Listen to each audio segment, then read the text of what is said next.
ये कहानी एक ऐसी फ्यूचरिस्टिक दुनिया की है जहां हर बच्चे के पास अपना एक रोबोट होता है, एक ऐसा दोस्त जो उनके साथ खेलता है, हंसता है और हर समय उनके साथ रहता है। पर एक लड़का सब कुछ बदलने वाला था। कहानी की शुरुआत बबल टेक कंपनी से होती है। सीईओ मार्क वाइडेल एक नया और क्रांतिकारी प्रोडक्ट लॉन्च करते हैं, बी बॉट, एक एआई फ्रेंडली रोबोट फ्रेंड जिसे बच्चों का परफेक्ट कंपेनियन बनाने के लिए डिजाइन किया गया था। ये बी बॉट किसी भी बच्चे को स्कैन करके उसकी हर पसंद, हर आदत और हर एक्टिविटी को जान लेता है और उसी के हिसाब से उसे खुश रखता है। इसमें एक प्रोजेक्टर सिस्टम भी होता है जो एक वर्चुअल वर्ल्ड बना देता है जहां बच्चा और उसका बी बॉट अपनी खुद की छोटी सी दुनिया में खो सकते हैं। देखते ही देखते ये नया इन्वेंशन हर बच्चे की ख्वाहिश बन जाता है। पूरी सिटी में अब हर बच्चे के पास उसका अपना बी बॉट होता है, सिवाय एक बच्चे के। बार्नी एक सीधा साधा लड़का है जो अपने डैड और ग्रैंड मदर के साथ रहता है। उसके पास न कोई दोस्त है न बी बॉट। स्कूल में भी उसकी टीचर को पता होता है कि आज उसका बर्थडे है, मगर किसी ने उसे विश तक नहीं किया। टीचर चाहती हैं कि बार्नी किसी के साथ दोस्ती करे, पर बच्चे उसका मजाक उड़ाते हैं। अरे आज तुम्हारा बर्थडे है, फिर भी तुम्हारे पास बी बॉट नहीं है। बार्नी का दिल टूट जाता है। उसे पता है कि उसके डैड उसे कभी बी बॉट नहीं दिला पाएंगे क्योंकि उनकी फाइनेंशियल कंडीशन बहुत खराब है। वो एक सेल्समैन है। घर पर उसकी दादी ने बर्थडे की पूरी तैयारी कर रखी होती है, लेकिन बार्नी बताता है कि उसने किसी को पार्टी में नहीं बुलाया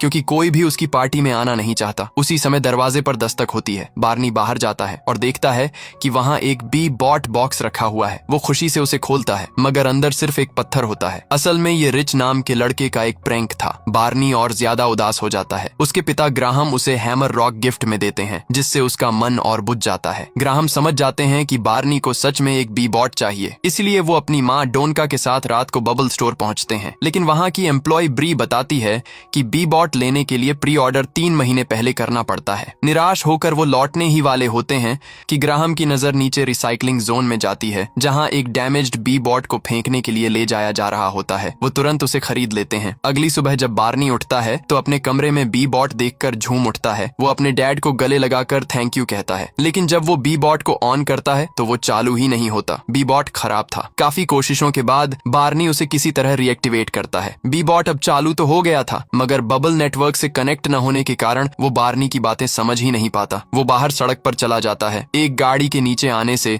उसकी बैटरी लो हो जाती है। बार्नी उसे वापस घर लाकर चार्ज पर लगाता है और कहता है, मेरा नाम बार्नी है और तुम्हें मेरे बारे में सब जानना होगा। वो उसे फिलहाल स्कूल नहीं ले जा सकता, इसलिए बी बॉट को कमरे में बंद करके चला जाता है। स्कूल में वो अपने दोस्तों से कहता है, अब मेरे पास भी एक बी बॉट है और उसका नाम है रोन। लेकिन जब वो शाम को घर लौटता है तो देखता है कि उसका पूरा कमरा अस्त व्यस्त पड़ा है। रोन उसकी हर चीज को स्कैन करके उसके बारे में जानने की कोशिश कर रहा था। नीचे आता है तो देखता है कि रोन उसकी ग्रैंडमा के साथ मस्ती कर रहा है। बार्नी गुस्से में पूछता है, तुमने मेरा रूम क्यों बर्बाद किया? रोन मुस्कुराकर कहता है, क्योंकि मैंने तुम्हारे बारे में सब जान लिया है। मैं तुम्हारा बेस्ट फ्रेंड हूँ। बार्नी नाराज होकर कहता है, तुम मेरे दोस्त नहीं हो, तुमने मेरी सारी चीजें खराब कर दी। वो अपनी दादी से कहता है, ये बी बॉट खराब है, इसे ठीक करवाना पड़ेगा। तो ग्रैंडमा कहती है, मैं इसे ठीक कर दूंगी और उस पर ड्रिल चलाने लगती है। बार्नी घबरा जाता है, रुकिए दादी, इससे ये पूरा खराब हो जाएगा। हमें इसे वापस बबल फैक्ट्री ले जाना चाहिए। दादी मुस्कुराकर कहती हैं, अगर तुम्हारे डैड को पता चला कि तुम्हें ये बी बॉट पसंद नहीं है तो उन्हें बहुत बुरा लगेगा। क्यों ना तुम इसके साथ थोड़ा वक्त गुजारो, शायद तुम दोनों एक दूसरे को समझने लगो। ये कहकर वो वहाँ से चली जाती हैं। बार्नी अपने रोबोट रोन को अकेले ही बबल स्टोर लेकर जाने निकलता है, लेकिन रास्ते में रोन बाहर निकल आता है और सीधा एक प्लेइंग ग्राउंड में चला जाता है। वहाँ रिच अपने दोस्तों के साथ मस्ती कर रहा होता है। रोन को देखकर रिच उसे पकड़ लेता है। बार्नी घबरा कर कहता है, रिच मेरा बॉट मुझे वापस दे दो, मैं इसे स्टोर पर रिपेयर करवाने ले जा रहा हूँ। रिच मुस्कुराता है और कहता है, ठीक है, लेकिन पहले तुम्हें मेरे लिए डांस करना होगा। बार्नी मना कर देता है। तभी रिच गुस्से में आकर रोन को हिट करता है, पर इस बार रोन पलटकर उसे मार देता है। बार्नी को पहली बार अपने रोबोट पर गर्व महसूस होता है, लेकिन तभी रिच का बी बॉट उस झगड़े का वीडियो रिकॉर्ड कर लेता है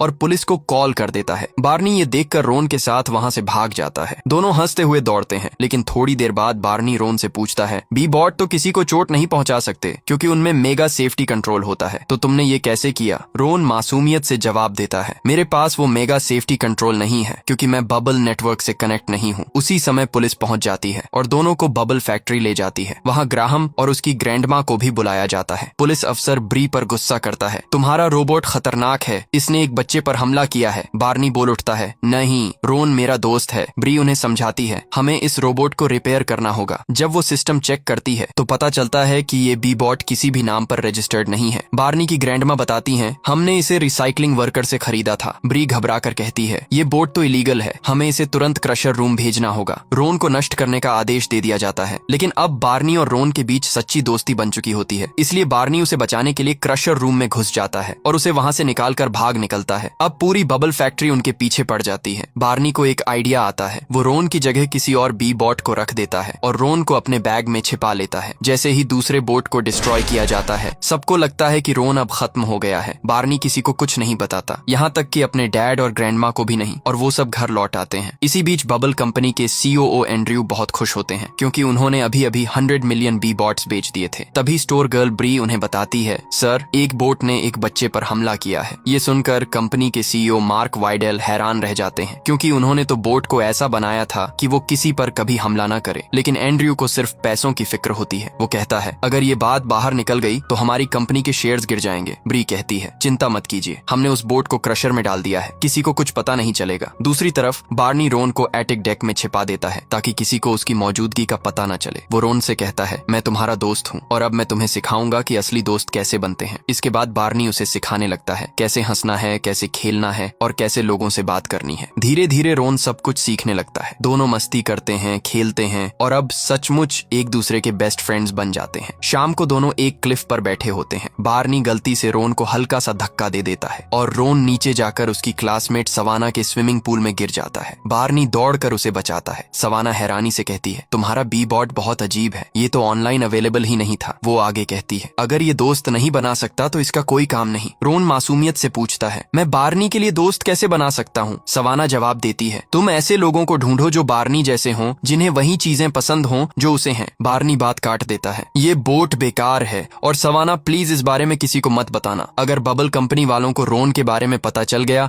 तो वो उसे फिर से क्रशर में डाल देंगे। बार्नी रोन को अपने कमरे में लेकर आता है और उसे अपने बेड के नीचे सुला देता है। रोन धीरे से कहता है, बार्नी, मैं बेकार हूँ क्योंकि मैं तुम्हारे लिए कोई दोस्त नहीं बना पा रहा। बार्नी मुस्कुराकर जवाब देता है, बात तो सही है, लेकिन मैं भी कोई इतना महान इंसान नहीं हूँ कि लोग मेरे पास आकर बैठें। मैं तो हमेशा स्कूल में अकेला बैठा रहता हूँ। रोन खामोश हो जाता है और पहली बार उसे एहसास होता है कि बार्नी को सच में एक दोस्त की जरूरत है। उसी वक्त लाइट चली जाती है। बार्नी कहता है, मुझे अंधेरे से बहुत डर लगता है। रोन तुरंत अपनी लाइट सिस्टम ऑन कर देता है और कमरे में उजाला भर जाता है। वो इस बात को अपने मेमोरी ड्राइव में सेव कर लेता है कि उसके दोस्त को अंधेरे से डर लगता है। उधर बबल फैक्ट्री में हलचल मच जाती है। सबको पता चल चुका था कि जिस रोबोट को उन्होंने डिस्ट्रॉय किया था वो रोन नहीं था। साथ ही उन्हें रोन और बार्नी का एक वीडियो मिलता है जो सवाना ने रिकॉर्ड किया था। मार्क वाइडेल वो वीडियो देखकर मुस्कुरा देते हैं, क्योंकि उन्होंने बी बॉट को इस तरह डिजाइन नहीं किया था कि वो हंस सके या अपने आप कुछ महसूस कर सके। लेकिन रोन हंस रहा था, मजे कर रहा था, सीख रहा था। मार्क कहता है, जब मैंने ये बॉट्स बनाए थे तो इनमें इमोशन कोड नहीं था, लेकिन बार्नी का बॉट तो हंस रहा है। इसका मतलब रोन ने अपना खुद का कोड बना लिया है। मैं इस बोट को देखकर इन्हें और बेहतर बना सकता हूँ। लेकिन एंड्रयू ये सब सुनकर नाराज हो जाता है। उसे मार्क की बातों से ज्यादा कंपनी की रेपुटेशन और पैसों की फिक्र होती है। वो गुस्से में अपने लोगों को हुक्म देता है, उस बोट को ढूंढ निकालो हर हाल में। वही बार्नी रोन को शेड में छिपाकर स्कूल के लिए निकल जाता है। लेकिन रोन अब ठान चुका था कि वो बार्नी के लिए दोस्त बनाएगा। वो शहर की गलियों में निकल पड़ता है, हर दीवार पर पोस्टर्स लगाता है। बार्नी को दोस्तों की जरूरत है। वो लोगों से बात करता है, उन्हें बार्नी की आदतें बताता है, यहाँ तक कि वो स्कूल ग्राउंड तक पहुंच जाता है। बार्नी उसे देखकर हैरान रह जाता है। वो भागकर रोन के पास आता है और कहता है, रोन, तुम यहाँ क्या कर रहे हो? रोन भोलेपन से कहता है, मैं तुम्हारे लिए दोस्त ढूंढ रहा था। वो उसे बेंच के पास ले जाता है जहाँ उसने एक छोटे बच्चे के साथ साथ कुछ बुलीज को भी पकड़कर खड़ा कर रखा था। पूरा स्कूल हंगामे में बदल जाता है। टीचर्स नाराज होकर बार्नी को पकड़ लेते हैं और उसे प्रिंसिपल्स ऑफिस ले जाते हैं। वहाँ पहले से बबल कंपनी के लोग मौजूद होते हैं। इसी बीच बाहर रिच को रोन मिल जाता है। रिच गुस्से में पूछता है, तुमने मुझे उस दिन मारा कैसे था? रोन मासूमियत से जवाब देता है, क्योंकि मेरे पास मेगा सेफ्टी कंट्रोल नहीं है। रिच के चेहरे पर एक शरारती मुस्कान आ जाती है। वाह, कितना कूल है ये। वो अपने बी बॉट को आदेश देता है, इसका डेटा कॉपी करो। और जैसे ही उसका बी बॉट रोन का डेटा कॉपी करता है, उसका भी सेफ्टी कंट्रोल सिस्टम ऑफ हो जाता है। अब बेकाबू रोबोट्स एक दूसरे पर हमला करने लगते हैं। पूरे स्कूल में हड़कंप मच जाता है। हर रोबोट की लिमिट सिस्टम फेल हो जाती है। सवाना ये सब देखती है और पूरी घटना को लाइव स्ट्रीम पर डाल देती है। देखते ही देखते पूरी दुनिया को पता चल जाता है कि बबल बॉट्स बेकाबू हो चुके हैं। बबल कंपनी में अफरा तफरी मच जाती है। मार्क तुरंत कंट्रोल रूम में पहुंचता है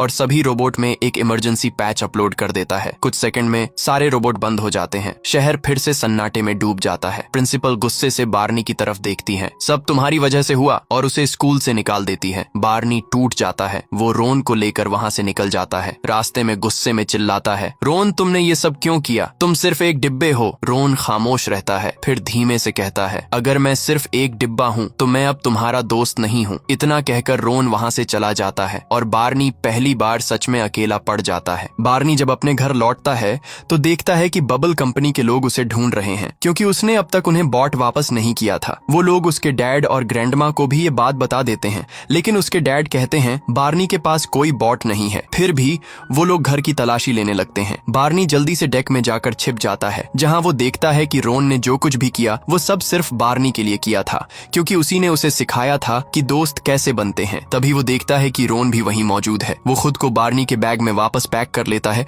और कहता है, मैं किसी काम का नहीं हूँ, तुम मुझे वापस भेज दो। लेकिन अब बार्नी समझ चुका था कि रोन उसका सबसे अच्छा दोस्त है। वो उसे गले लगा लेता है और उस पर best friend out of the box का टैग लगा देता है। रोन मुस्कुरा उठता है और दोनों के बीच का रिश्ता और गहरा हो जाता है। बार्नी अपने नोट्स बदल देता है और उसे बताता है, हम अच्छे दोस्त हैं और हमेशा रहेंगे। लेकिन तभी बबल कंपनी के लोग वहाँ पहुँच जाते हैं। बार्नी रोन को लेकर भाग निकलता है और सवाना के घर जाकर छिप जाता है। सवाना हैरान होकर पूछती है, तुम यहाँ क्या कर रहे हो? बार्नी उसे बताता है, सभी रोन को ढूंढ रहे हैं, क्योंकि स्कूल में जो कुछ भी हुआ था उसका इल्जाम इसी पर लगाया जा रहा है। मैं उसे बचाना चाहता हूँ। सवाना उदास नजर आती है, क्योंकि उस झगड़े की वजह से उसका मजाक बन गया था और अब सब उसे पूप गर्ल के नाम से बुलाने लगे थे। बार्नी उससे कहता है, प्लीज रोन के बारे में किसी को कुछ मत बताना। फिर वो दोनों मस्ती करते हुए जंगल की तरफ निकल जाते हैं, हंसी मजाक, बातें और अपने डर से दूर। रात होते ही वो एक ऊंचे टावर पर बैठ जाते हैं। बार्नी उसे बताता है, जब मैं 6 साल का था तो सवाना और रिच मेरे सबसे अच्छे दोस्त थे, लेकिन वक्त के साथ वो मुझसे दूर चले गए। अब मैं तुम्हें किसी को खुद से छीनने नहीं दूंगा। हम यहीं इस जंगल में रहेंगे। धीरे धीरे दोनों नींद में चले जाते हैं और रोन अपने छोटे से लाइट प्रोजेक्टर से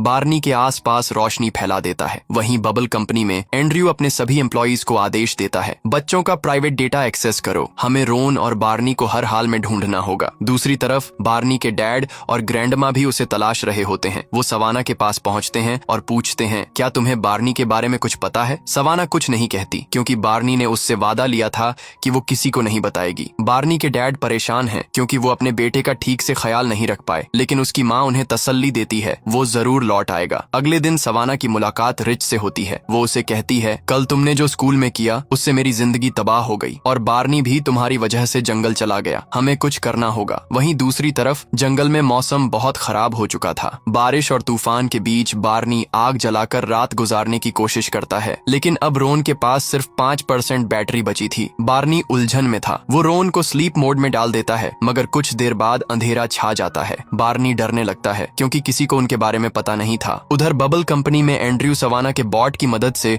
उसकी बातें सुन लेता है और अब उन्हें पता चल गया था कि बार्नी और रोन जंगल में हैं। कंपनी के सभी एम्प्लॉइज घबराए हुए हैं, क्योंकि जंगल का मौसम बेहद खतरनाक था। वो एंड्रयू से कहते हैं, हमें किसी भी तरह उस लड़के को बचाना होगा। एंड्रयू तुरंत शहर में मौजूद सभी बॉट्स को एक्सेस कर लेता है और उन्हें आदेश देता है, रोन और बार्नी को खोजो। वहीं मार्क भी उनकी तलाश में जंगल की तरफ निकल पड़ता है। जब बॉट्स जंगल में पहुंचते हैं, बार्नी उन्हें देख लेता है और धीरे धीरे उनकी ओर बढ़ता है, लेकिन तभी उसे एहसास होता है अगर वो वापस गया तो वो रोन को उससे छीन लेंगे। इसलिए बार्नी भागने लगता है और अचानक वो एक गहरे गड्ढे में गिर जाता है। एंड्रयू को आखिरकार बार्नी और रोन दिखाई दे जाते हैं, लेकिन जब वो देखता है कि उनकी हालत बहुत खराब हो चुकी है तो समझ जाता है कि अब रोन उसके लिए कोई खतरा नहीं रहा। इसलिए वो उस फुटेज को छिपा लेता है और अपने सभी एम्प्लॉइज से कहता है, रात बहुत हो चुकी है, मुझे नहीं लगता कि बार्नी और रोन अब जंगल में हैं। हम सुबह शहर में उनकी तलाश करेंगे। सब उसकी बात मान लेते हैं और अपने घरों को लौट जाते हैं। साथ ही सारे बी बॉट्स भी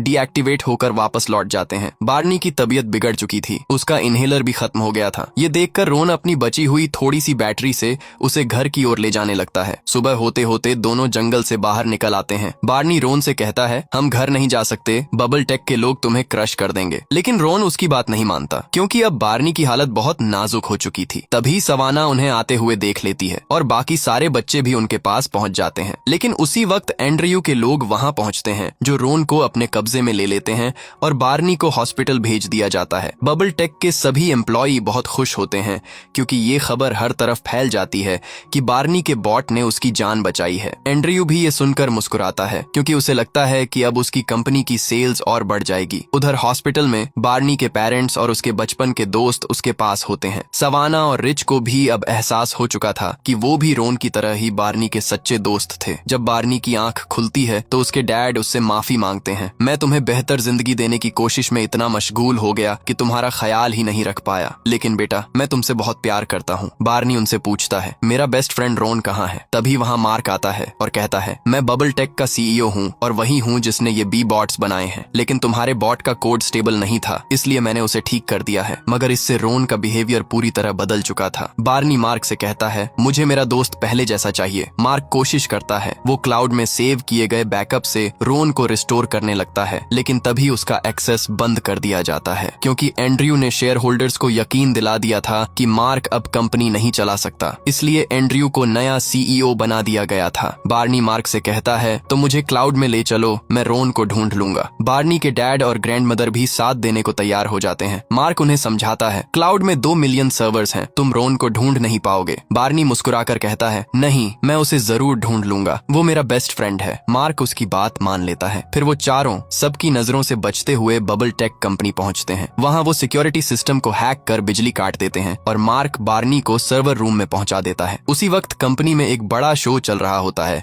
एंड्रयू के नए सीईओ बनने का। सर्वर रूम बहुत बड़ा होता है। बार्नी रोन को ढूंढने के लिए उसकी पुकार लगाने लगता है। उधर एंड्रयू को ये सब पता चल जाता है। वो बार्नी के डैड और ग्रैनी को पकड़ लेता है और कहता है, ये बॉट कोई दोस्त नहीं, सिर्फ एक कोड है। मैं इन सब की मदद से बच्चों का प्राइवेट डेटा कलेक्ट कर रहा हूँ ताकि मैं उन्हें वही चीजें बेच सकूं जिनकी उन्हें जरूरत महसूस हो। लेकिन उसे ये नहीं पता था कि उसका ये पूरा कन्फेशन उसके अपने फोन में रिकॉर्ड हो चुका है। जब एंड्रयू देखता है कि सर्वर रूम में कोई घुस गया है तो वो तुरंत क्लाउड की पावर बंद कर देता है और बार्नी को पकड़ने के लिए सिक्योरिटी भेज देता है। सर्वर रूम में बिजली बंद होने की वजह से बार्नी बहुत डर जाता है, लेकिन रोन उसके लिए हल्की रोशनी क्रिएट करता है। इससे बार्नी रोन की चिप ढूंढ लेता है और जब वो चिप अपने बॉट में डालता है तो रोन वापस पहले जैसा हो जाता है। बार्नी और रोन दोनों बहुत खुश होते हैं। जैसे ही वो वहाँ से निकलने लगते हैं, वो देखते हैं कि बार्नी के सारे क्लासमेट्स भी ऐसे ही अकेले बैठे हैं और मजा नहीं ले रहे हैं। तभी बार्नी को एक आइडिया आता है। वो रोन से कहता है, हम सभी बी बॉट्स को तुम्हारी तरह बना सकते हैं। रोन इस आइडिया से बहुत खुश होता है। मार्क को भी ये आइडिया पसंद आता है। वो रोन को सर्वर पर अपलोड करना शुरू कर देता है, लेकिन प्रोसेस रोन के लिए खतरनाक साबित हो रही थी, इसलिए बार्नी और मार्क इसे रोक देते हैं। बार्नी रोन से कहता है, हमें यहाँ से निकलना चाहिए। रोन उसे जवाब देता है, मैं दोस्त बनाने के लिए बना हूँ और हर बच्चे को दोस्त की जरूरत है। तुमने ही मुझे सिखाया कि दोस्त कैसे बनते हैं। बार्नी यह सुनकर बहुत इमोशनल हो जाता है और रोन को गले लगा लेता है। फिर वे रोन को सर्वर पर अपलोड कर देते हैं, जिससे अब रोन हर एक बॉट के अंदर अपलोड हो जाता है और वहां से गायब हो जाता है। तभी सिक्योरिटी गार्ड्स अंदर आ जाते हैं और बार्नी को उसके पेरेंट्स के पास छोड़ देते हैं। मार्क को वापस बबल टेक का सीईओ बना दिया जाता है क्योंकि अब सबने वो वीडियो देख लिया था जिसमें एंड्रयू ने कहा था कि वो बॉट्स का इस्तेमाल